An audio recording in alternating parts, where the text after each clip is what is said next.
A self-inventory report is a type of psychological test in which a person fills out a survey about personal interests, values, symptoms, behaviors, and traits.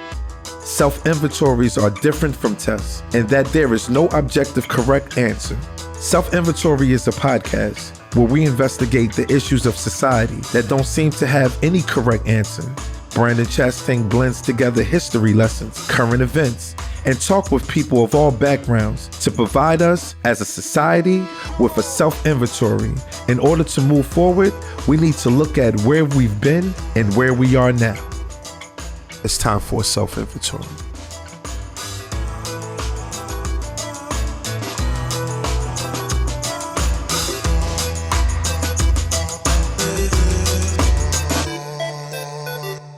You're now listening to Self-Inventory.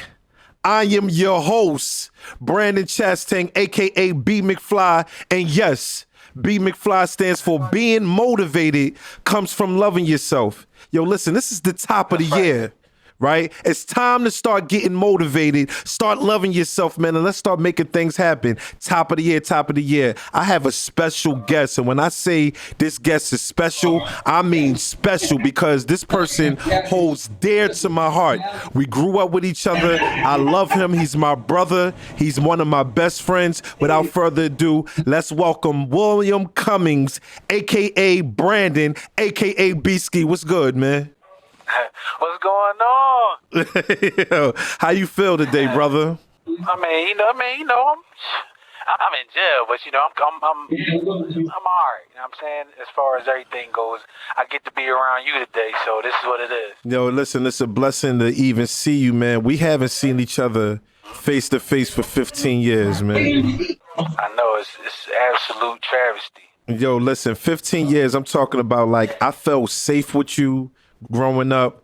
You know what I mean? I didn't have an older brother. You were my 1 year older brother. You know what I mean? We did so much with each other, and it's a tragic moment that you have to be in prison and I have to be out here, but we're going to carry on the legacy, man. Let me ask you a question. Let's get this thing started. How was your life at home and in the neighborhood? Now, see, I know these things, but I want the viewers to understand what was these things going on at home and in the neighborhood. Okay, well, as you know, I grew up with a stepfather. You know, as a matter of fact, let me tell you, I'll give a little bit of background history between me and Mr. McFly here. We grew up basically from the ages of, I say, 8 or 9 all the way up until 40 and 39. And my home life was, I had a stepfather. You know, he raised me since I was about 4 years old. My real father was in Florida. My father worked for the court system my whole life. My mother had multiple jobs. I was the one that didn't really need to choose the gangster lifestyle, but it appealed to me. It was just the sexy life, as they say. You know, running around doing nonsense. That's just what it was. Like, my home life was pretty good until that fateful, say, around 16, 17, when everything fell apart between my parents. And I just dove directly into the streets. So, because a lot of people don't, like, for me, I grew up with a step grandfather, but I was raised by my grandfather and my grandmother, because my mother and father was on drugs. Now, would you say that as a childhood, would you consider yourself a result of your environment? Would you consider yourself a product of your environment? It's kind of both ways. I would say I'm a product of that environment, and you as well as me. We created the environment that we grew up in. So for those that don't know, this Mr. McFly right here, I call him B. You know, this B-Ski part 2. You know, I'm the older one, so I'm part 1. He's second to nobody except me. You know, I'm the opening act. He's the closing act. That's part 2. But at the end of the day, we're both products of the environment, because you know Uncle Tone and all of them was on the block, and they full-fledged gangsters. That's what it is. That's just what it is. So you no other way to say it. So yes. So growing up, right? When do you think?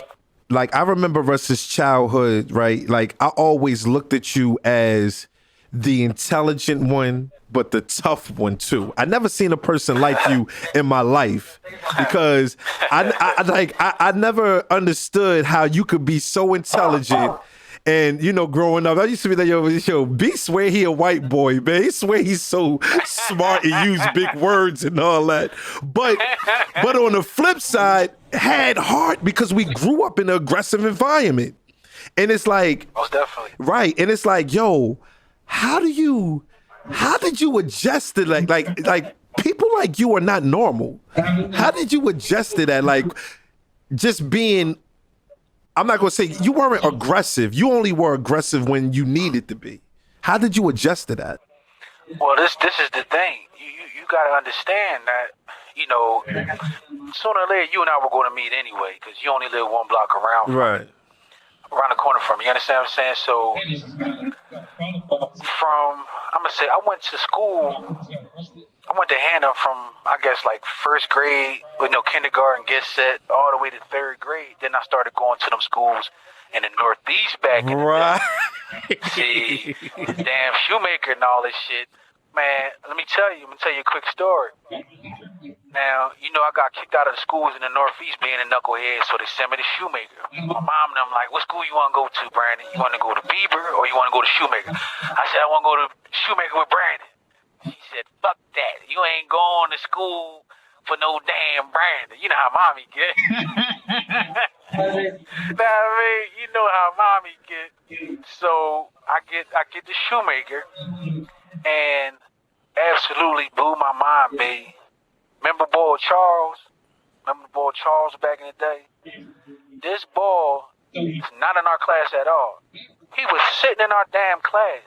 Mr. Fatah, remember the art school teacher boy back in the day? Sitting in our class, Mr. Fatah class. So I said, what the hell is this? Blew my mind because I never seen anything like that, B. And these schools in the Northeast, the whole system is different. Ain't no cutting school. It ain't none of that. Y'all going to learn. The classes weren't as big. So these are the people that influenced me to grow my brain. And on that block, you better grow your fucking fist or you're going to lay by the wayside. That's how it go. And I want the viewers to understand that. Notice that Brandon said when he went to the schools in Northeast, schools were different from the schools in our hood because the Northeast Philadelphia is a predominantly white neighborhood, you know, and you said the classes at the time the classes were smaller. But when you got to Shoemaker, which is in West Philly, the school that you and I went to, it was like, 40 kids in one classroom, everybody fighting, smoking weed, shooting dice. The kids. So now I want to get to that part. When did you start? What type of drugs were you on growing up? Now, growing up, our main, party drug, as they say, was obviously weed. We smoke a little bit of weed, but it's ages. You understand what I'm saying? So, I don't know, maybe 12. As a matter of fact, the first time I ever really smoked weed like that, it was me and Marquise, me and Splitty. We 7 or 8 years old. I think I stole a J from my mom. We knew what it was, but we didn't really know what it was. You know what I'm saying? So we take it. Guess who we go to? T-Money. We like, look, T-Money. For those that don't know, that's Ty. So we like, look, T-Money, we got some weed. Ty just looking at us like, man, get y'all little, we young boy. We trying to impress Ty. You know what I'm saying? So our first thing was weed, obviously. Then it kind of progressed to weed and beer. Now, the 40s back in the day. I was the one that had the beer, so I can go to the store to get the beer. You know what I'm saying? So it was weed, beer. Then we progressed a little bit more to pills. This was the North Philly highs. You gotta understand, we grew up in the mid-90s, 15, 16, in the mid-90s. Down J Street, for those that don't know, the 17th of Jefferson, it's a long time ago. All you had to do was take the 15 and walk up the street. 3 for 5, football blues, shit like that. That's basically all I've ever done in my life. Like, nothing more extreme. Nothing, I never did any type of, E or none of that stuff. Like, that's just not my thing. You understand what I'm saying? Like, not to dwell, but you guys have to understand, this is my brother. And I actually seen this man right here be sad because his parents have fell victim to drugs. And for those that don't know, my own father, my step-pop was on drugs too, but he was a functioning addict. You understand what I'm saying? Weed was the thing in my house, but my dad was a little bit more stronger than weed. And see, us as kids, we think this shit is normal, and it's really not. It's deep that you said normal, because growing up, right, I started smoking weed when a little bit, like y'all was smoking weed, but then I tried to join y'all with the weed and be on some goofy time. You know what I'm saying? He wasn't having it. Yeah, she wasn't. I remember when we was kids, right? I think we walked in, we all spent the night at your crib. If you can remember, we spent the night at your crib, and mom lined this up. Real retarded ass. Yeah, Rel had his, yo, man, I'm looking up in the sky because I'm like, yo, I don't want nobody to see that I'm high. Rel all goofy and all that, like, So now I'm not promoting drugs, right? But this is what we grew up on. We grew up on weed. We grew up on wine. We used to go to the store right before it was time to go to school, get some weed, get some wine, and go to school high.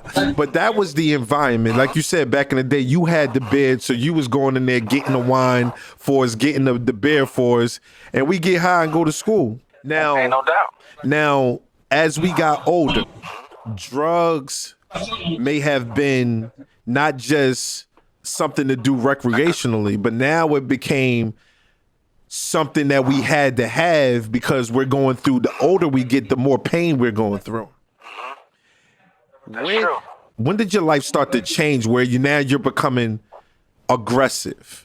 You're becoming you're really becoming who you are aggressively. Well, my whole thing with the aggression, there may not be, a lot of my type of folks, but then again, it is. Like, I see people in here, but you got to understand that it's a lot of highly intelligent people in here. Like, I wrote Ray Ray the other day, and I told her, I said, listen, a lot of guys are highly intelligent in here, but they never had a chance. They never had a chance. So I think I really started becoming aggressive around the time. I'm going to keep it all real with you, B. I'm going to spit a little bit of tea right now. But when niggas from the 9 really started fucking with you a little bit, and I couldn't be around because I kept getting locked up. You see what I'm saying? And I kept having to be on this house arrest shit. That shit was really pissing me off. It's because, they were they was just hating. Now, yeah, we're kids at the time. We didn't know we was going to know them for the rest of our lives. But you guys got to understand, in this environment, we get treated. Treated meaning the weak get treated like shit. You got to understand, it's a pecking order. And in these neighborhoods that we grew up in, you're either going to be a shark or you're going to be a guppy. And you got to understand, me and Brandon are the oldest ones out of our whole squad. You got to understand, there are squads in our neighborhood, squads meaning gangs. That's a little bit, more articulate way to say it. There are gangs in our neighborhood where these are established gangs with hierarchies and everything. But what me and Brandon were doing, we started it.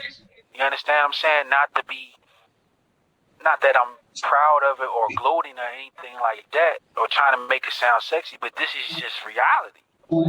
So I had to be aggressive. This is what I had to do. I had to be that guy. Like, they not the ones. Leave them the fuck alone. You can't fuck with them. But you gotta remember, our old heads got locked up. Right. See what I'm saying? They was all gone. It was just us. We kids. We ain't had what we had.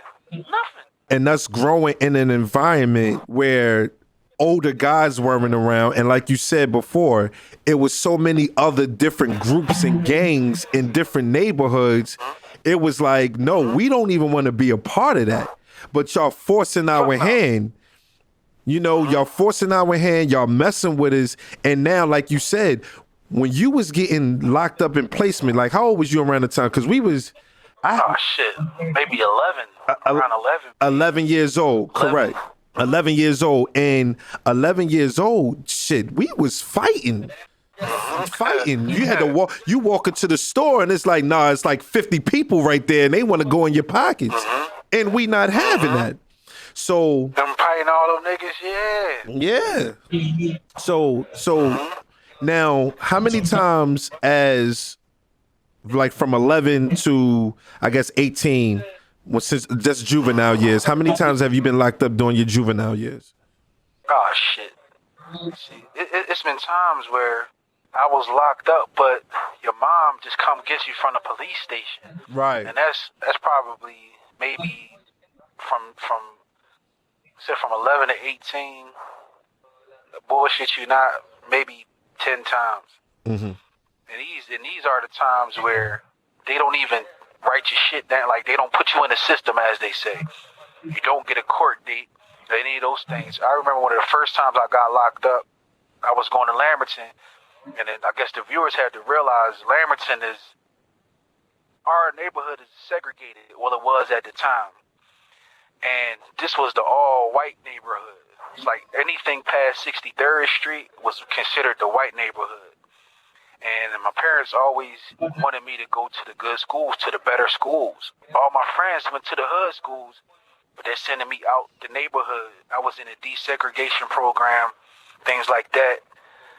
That's why I went to school in the Northeast, in the Northeast, as we say in Philly, Northeast Philadelphia, desegregation program. Now, as I was saying, on the other side of 63rd Street, that's where the white people used to live at. For some reason or other, their schools are always better. And I was bringing a hood mentality to these white people's schools, and the white people, they just wasn't having it. So they locked me up. Remember this guy's name was Robert Hannigan. I'm a child myself. I'm 11 years old. And it's crazy that B said this, everybody wanted to run in your pockets. I was just doing what I seen everybody else do. So I run in this guy's pockets, and just so have it, just my, rotten luck that his father was a police officer. And, they suspended me. They said, well, you gotta go home because this guy's scared now. So I go home. So they sent me home around, maybe 12 o'clock, something like that, 11:30, 12 o'clock. I don't even think my parents were in the house yet. So I'm in the house, and, because you got a key to your house at 11. You should have a key to your house at 11. So I get in the house. I chill for a little bit. Next thing I know, somebody knocking on the door. Doom, doom, doom. What the fuck is this? I don't know why even know I'm home. You gotta come with us, William. I'm that young where they didn't even put handcuffs on me. You gotta come with us, William. The first time I got locked up, 55th and Pine. That's what it was. Now we're going to jump right into it because we don't have that much time. For those who don't know, Brandon is actually in prison right now. So we don't have that much time. What got you in prison? Well, as luck would have it, I murdered somebody. And to be honest with everybody, it was the worst decision that I've ever made in my life. And what is your sentence? They sentenced you to life, right? Yes. In Pennsylvania, in various states, it's life. But life means 20 to 40 in some states. In the Commonwealth of Pennsylvania, life actually means you will leave out of this place when you're dead. Now, when you first got sentenced, what was your mindset? As brief if you could tell her, like what was your mindset, man? Like, how did you hold up? Like, what was going on in your mind once the judge said life? Well, another thing, not so much as another thing, what you had to understand, I guess I'm not talking to B personally because, he knows me. Right. But B, what people have to understand is, my mentality at the time is I had the gangster mentality. I had no emotions. I don't care. I could care less about everything and anybody. the one thing that was really, really in my brain at that moment when it came down guilty, because there's 3 degrees of murder in Pennsylvania. There's first degree murder, which is death row and or life sentence. There's second degree, which is felony murder, and there's third degree, is anything except those 2. The first 2, I should say. I'm in prison for a felony murder. And as soon as they said second degree murder, I'm not going to say I was shocked. I was shocked. I can't lie. I was definitely shocked. I just felt like shit because my mother was sitting in the very, very first row. And all I could do was say, I'm sorry, Mom. That's it. I didn't say sorry to the victim. And my fucking grandma was sitting there, too. You know, my grandma lived on 58th Street. You know what I'm saying? My mom, she was sitting right there. And I just kept saying, I'm sorry, Mom. That shit really, really affected me because I know it affected her. She did so much for me not to fall into this trap. And one bad decision, and it all went from downhill from there. So I was really sorry for my mother. Like I'm sorry for my mother to this day. Mommy almost 70, man. I know. What is life in prison? So many people want to know, like, doing life in prison, have it ever come to the point where you say, yo, man, I want to kill myself, man, or I'm just going to kill everybody. Like it's like you right. Like I'm gonna be dangerous in here, or I'm contemplating suicide. How does that work? How does that mindset work in prison? Well, I'm gonna tell you now. You know, this is a place. I know people probably heard the saying, you either get better or you get worse in prison. That's true. That's very true. But at the end of the day, it's all on the mentality. See, coming from the environment that we grew up in, I wasn't new to this because I've been in jail so long. But what I was new to was actually doing this much time and not going home. See, there's a difference. So, being as though I'm a lifer, of course I wilded out at first. Of course I'm suicidal. Now, you think I'm going to kill everybody, kill everything? I just want to kill myself, too. That's the part where the movies and shit kick in. Ain't nobody going to look at me like I'm a punk. I'm going to fuck him up before he fuck me up. Then that gets old after a while. You understand what I'm saying? You have to be extremely strong mentally in these places. So, being suicidal, I'm gonna tell you this. Suicide is something it gets to the point where you just get fed up with all the bullshit, right? And people use being suicidal as their go-to thing. Some dudes are so suicidal in this place, but y'all bullshit you not, that the guards and shit don't even take them serious until they actually kill themselves. You see what I'm saying? So it's like nobody cares. We don't give a fuck if you're suicidal. You're just a black guy from Philadelphia in jail for killing somebody. We don't give a fuck about you. Go ahead and kill yourself. I've had these same guards. Matter of fact, let me see. I don't know if you can see. I don't know if you guys can see in the background. You can see them in the back. Now, those three personally, like they're talking right now, right? Mm-hmm. In the back, yelling. See, you guys can't hear all of this. These are the psychological games that they play. You see what I'm saying? Like we're actually on a call right now. Like, you know, this is transmitting through the world, through the internet. This is an actual interview. And you have these assholes in the back right now yelling. See what I'm saying? Antagonizing, doing all of these things just to try to get a rise out of someone. And they know you guys can't see to the left and right, but it's a man in the cubicle next to me. Mm-hmm. Man in the cubicle next to me. It's like 2 more people down there. This was 5 men down here. And this is what they do on a constant basis. Now, if this was your early years, what you would have done to the guards? See, if this was earlier in the bid, because this is 15 years in now. This isn't playtime or this is time to get free. But regardless, more than likely, I don't even know, B. Okay. Because sometimes you have to you can't like have a formulated plan. Like I've done so much in these places, B. Depending on the way the wind is blowing is how I feel. Maybe early in the bid, I'd have jumped back there and start sucker punching them. I mean, you never know. You understand? This is a highly volatile environment. While you was in prison for 15 years, I was out here being what you call a mental slave, where I was free, but my body, mentally, I was a slave. And I missed so many years of you being in prison. And I want to say this on self-inventory that I'm sorry. I'm sorry for the things that I went through. And like you and I felt some type of way because I felt like you left me. You felt like I left you. I know. You know, and I from now on, I'm here. I'm letting the world know that I'm here. I will be 3 years sober.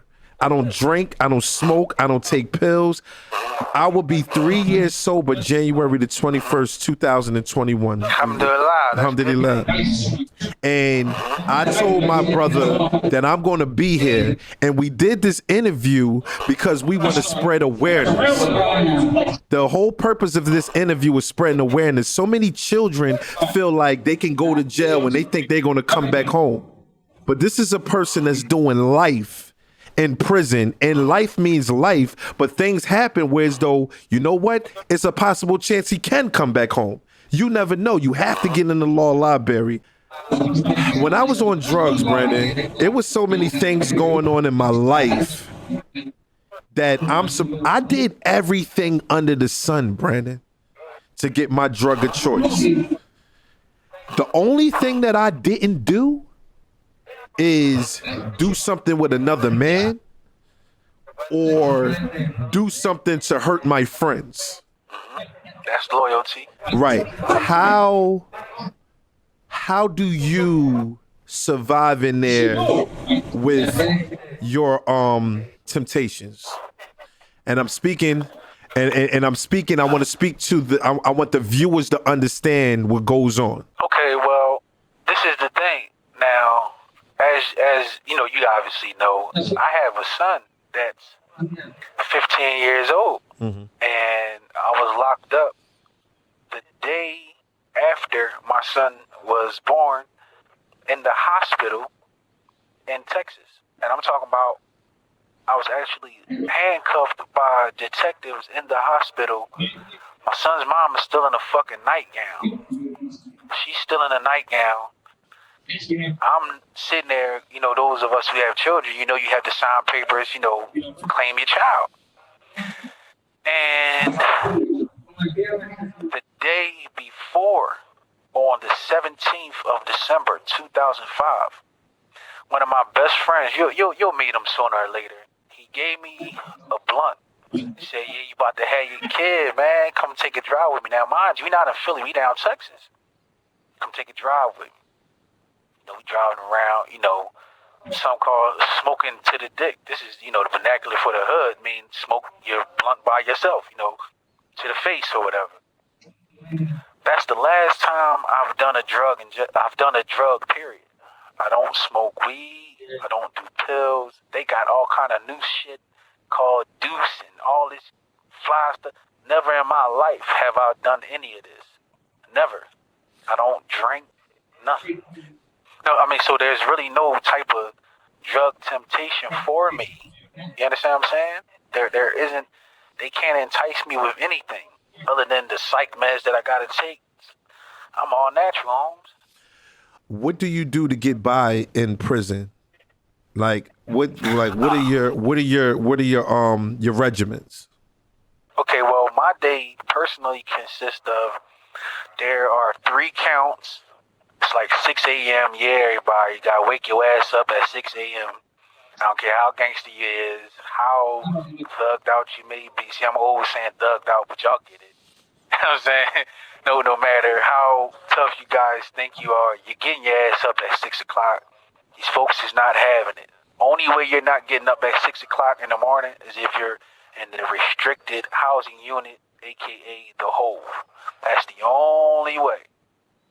But I wake up at 6 o'clock in the morning during regular, I guess, a regular day in jail outside of COVID-19, because we're on like a different type of schedule now. But during a regular schedule, we get up at 6 o'clock. I probably, got to stand up for count, be counted, go to breakfast at 7 o'clock, 7:30, come back, go out to the yard at 8 o'clock. So I'm in the yard, from 8 o'clock in the morning until approximately 9:30, 10 o'clock. Working out, jogging, that's it. All B shit, stay in shape, that's it, point blank period. Come back in, maybe jump in the shower, gotta wait again, go to lunch around 11:30, come back, then there's another count at approximately 12 o'clock, getting your ass up for that count. That's the first misconduct I ever got upstate, was not standing for count because I thought I was tough. No, they got a spot for you. So at 12 o'clock, count again, then there's yard again at maybe 1 o'clock, 1:15, something like that. I might just chill in the yard. I don't really deal with a lot of people. That's how I survive in these places, because you have to understand, now this environment is where they prey on those that they think are weak. Like all of the gangs, this is what they do. They prey on people that they think is weak. So you have to wild out. You have to let it be known that I'm not the one. I never was the one, and I'll never be the one. This is a savage place. This is literally hell on earth. So not too much goes down in the morning in the yard, but in the afternoon, because everybody's out now, these dudes stay up till 2 o'clock in the morning, 1 o'clock in the morning watching TV, as you say, doing drugs, smoking cigarettes. And that's a vice that I do have to a certain extent, smoking cigarettes. I do that. But they don't even have tobacco in here anymore, B. They got something called the e-cigarettes. Everybody know what e-cigarettes is. Vaping. That's basically what we got. But they have their own brand in here.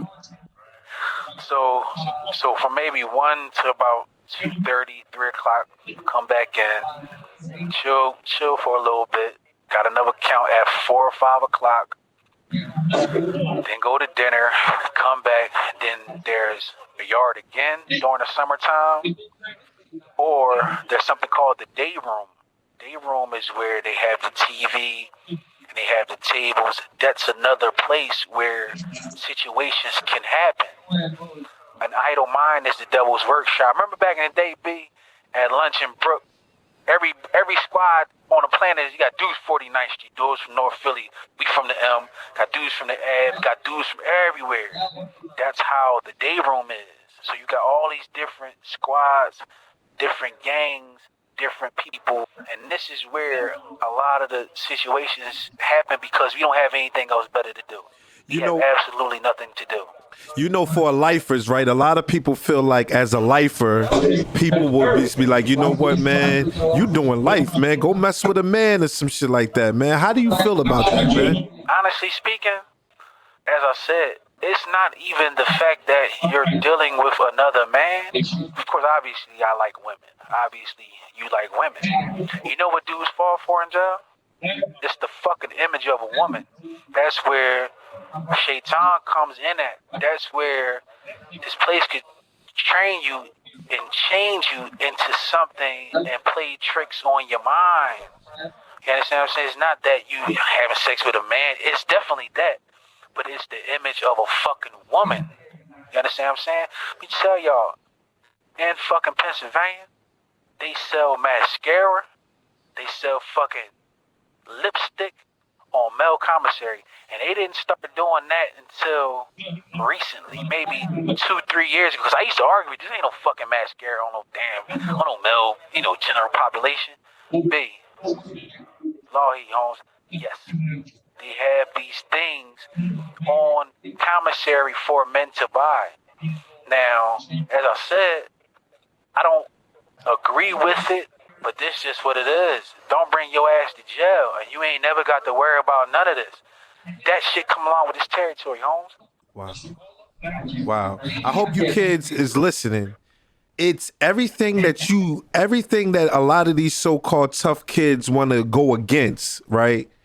You out in the streets, but guess what? Everything that you feel like you against is inside of prison. And so many people go in prison for 3 years and turn out to be something that they never thought that they would be. This is, like I said before, on self-inventory, we spread awareness. When I got clean from drugs, right, and I started doing my ones and twos, started getting my life in order, I had to reevaluate myself. I had to do a self-inventory on myself. And it was things that I didn't like about myself that I had to get together. Like, oh, you've been doing this for so many years. Yo, it's time for you to change that because you've been hurting people. What is your self-inventory now that you've served 15 years in prison? You've been in jail for 15 years, serving a life prison. What is your self-inventory? What's your personal self-inventory? Like, what's the thing that you say, yo, I had to do this in order to be better at this? Well, my whole thing is I had to learn to have feelings, B. All them raps and all that shit, Mob Deep, real live niggas who ain't got no feelings. That was me, man. Like, listen, it really was. As you hear me talk, it's past tense because it's not anymore. I had to come to grips with I did something so stupid and so fucking irresponsible and so just callous. It was cowardly. You understand what I'm saying? I had to dig myself, and I had to first forgive myself for that, because I know it. As I said, I let you down, I let the squad down, and that's just what it is. So I heard a lot of people about getting locked up. Heard a lot of fucking people about getting locked up, man. My son's mother, till this day, cannot get over the fact that I'm still locked up, and I've been locked up for 15 fucking years. She got a fucking another husband, all this new shit going on. She still brings up, you got locked up. I hurt this girl so fucking bad. I don't even know what to do. But not to get off topic, my self-inventory is I have to apologize to this victim, to his family, and I wholeheartedly, from the bottom of my heart, honestly apologize. And once I came to grips with that, I had to do some things that, once again, I had to come to grips with. I had to show that I'm a changed person. And this is what of course I still get mad. Ain't no fucking doubt I get mad. I get so mad sometimes. I want to fight sometimes. I don't want to kill anybody because there's no coming back from that. We have to stop killing each other. We really honestly have to. We got to build these families, and these fathers got to be around these kids. It's a lot more. It's more black men because we only got a few more minutes. There's more black men in prison than it is anybody else, right? Yes. Question. It most definitely is. Okay. Real quick, what can you tell the youth being a lifer in prison? Please tell the youth something. This is what I'm gonna tell the kids, man. Yeah, it may be cute and all that shit now, getting locked up. Go down and youth study center. They rebuilt it, I think. They did. Like it's in West Philly now. It's down. It's near 46th Street. It's on 46th, like 40-something Street, 8th Street, something like that. So this is what I would tell the youth, man. Just tighten the fuck up, man. Because this shit is not a game. They got a place for you. You think you're tough now. There's a lot of tough guys in here. Believe me. Just go to school. All the same stuff y'all been hearing for your whole lives. Go to school. Get an education. And you know what's even more crazy? Kids act out in school because some of them may be dyslexic. Some of them, they need certain, what words am I going to say? Young men need challenges. The work may be so easy in fucking elementary and junior high school that they act out. It's too easy. We need to challenge these kids. I'm going to challenge you to go to school and pass all these classes. They need to get incentives. It's a lot of things that we need to change. Kids learn by pleasure and pain. Remember we used to get on punishment back in the day? Yes. You just start punishing these fucking kids. They need some type of accountability. I was held accountable for everything I've done. There's many Christmases that I ain't get shit. Acting up at school. Clarence and no one having it. Mom wasn't having it. Me too. They need to be held accountable and they need to check each other. If you see your homeboy doing some shit, why are you doing that? Now, believe me, I understand some things may be it may be hard out there, but put your faith in the law, man. That's basically it, man. Like, cause this John's about to hang up, and I love you, bro. Yo, man. I love you. I appreciate you on this podcast, man. Listen, you already know I'm with you for the rest of the duration, bro. I'm with you for the rest of the duration. I'm here for you. You know I got you. We gonna talk. We gonna email. I'm gonna let the world know where they can write you. You know, so we can get that going too, man. We got to send them letters in for encouragement and strength. Happy New Year's, bro. I love you, man. Happy New Year, bro. I love you to death too. That's it. So the interview was over. We only had a selective amount of time, but I just want to say, yo, thanks for tuning in. I hope that those who were listening and watching learned something. You know, we're smiling, we're enjoying each other. This is one of the first time us seeing each other in 15 years. And I just want to say, man, a lot of people talk about jail, but they don't talk about the hardship of jail at prison, the importance of not going to prison. Thanks for listening. Self-Inventory. Brandon Chastang is your host, a.k.a. B. McFly. Top motivator in the world, and your sober messenger. Let's go.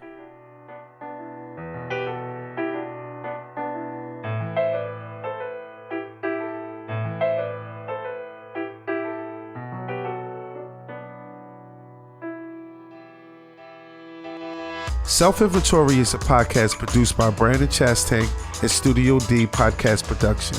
You can listen anywhere you get your podcasts. If you'd like to support the show, please subscribe, leave a review, and tell everyone you know about Self-Inventory.